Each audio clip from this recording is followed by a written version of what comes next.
All right, let's learn how to read the periodic table in less than 7 minutes. So there's going to be a lot of information in this video. We're not going to talk about everything about the periodic table, but we are going to get the basics down. And the most important thing to know about the periodic table is that it's a table, right? It's not a list. So don't try to memorize, 100 elements. The idea is to be able to read the table.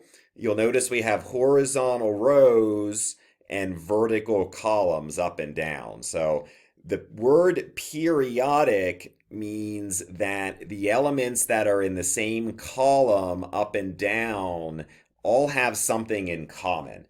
And that's what's really clever about the periodic table. The people that made it, they figured out groups of similar elements and they put them in the columns of the periodic table, right? So you don't really need to know everything about all the elements. Rather, you just want to be able to read the columns in the periodic table because those elements are going to be similar. And that makes it a lot simpler, right? Because there's far fewer columns you may see than individual elements. So what we're talking about here is learning how to read and identify the columns on the periodic table. So 4 of the columns have names. On the right are the noble gases. Next to the noble gases are the halogens. And then on the left, we have the alkali metals and the alkaline earth metals. So as an example, all the noble gases tend to be unreactive, inert.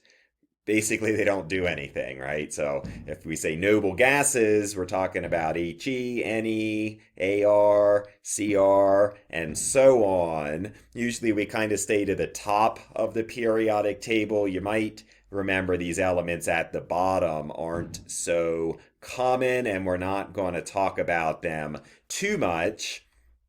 Next to the noble gases, we have the halogens. Now, the halogens are all found in salt, for example. Halogen, I believe, is the Greek word for salt. And these first 2 columns are actually kind of similar. You'll note the names are kind of similar, yet they do have their own names, the alkali metals and the alkaline earth metals. Now, these are also known as columns 1 and 2, the alkali metals, the alkaline earth metals. In fact, we say that there are 8 columns in the periodic table. And if you look close, you'll notice there's not literally 8 columns. Maybe it's better to say there's 8 main columns, but these 8 columns with these 8 numbers are important. So let's learn how to count to 8, right? And what we're saying here, notice, is that you're going to skip this low stuff, right? So column 1 is where you'd think on the left. Column 2 is where you'd think next to column 1, but then we're going to jump the gap over to column 3 is here with B for boron and Al for aluminum. So if you count that way, 4, 5, 6, 7, 8, you notice that there's, quote, 8 columns, 8 main columns on the periodic table. The halogens happen to be column 7. Noble gases happen to be column 8. So we've got, more than one name for some columns, still no name for these columns in the middle. And we'll talk about what this number means, 1 to 8. For now, let's just learn how to count to 8. It turns out that the number 8 is very important in chemistry. Now, you might notice that columns 1 and 2 almost have the same name. In fact, those columns are maybe the 2 most similar columns on the periodic table, you could say, and we sometimes call them the S block. So these S block elements tend to be metals. They tend to explode when they touch water, and they also tend to form an alkaline solution. So alkaline is a word for base, as in acids and bases. We'll learn a little bit more about how the periodic table relates to acids and bases in this course. But for now, let's just say that that is the S block. We also have the P block, which you might see as columns 3, 4, 5, 6, 7, 8. And now finally, this stuff in the middle here, all of these, let's just call it that the D block and leave it at that for now. And so now you're kind of able to identify, right, any element would fall into kind of one of these categories that's based on grouping the columns because they are similar elements. These D block elements are all going to be metals, by the way, like gold and silver and iron and such. Now, couple final points here.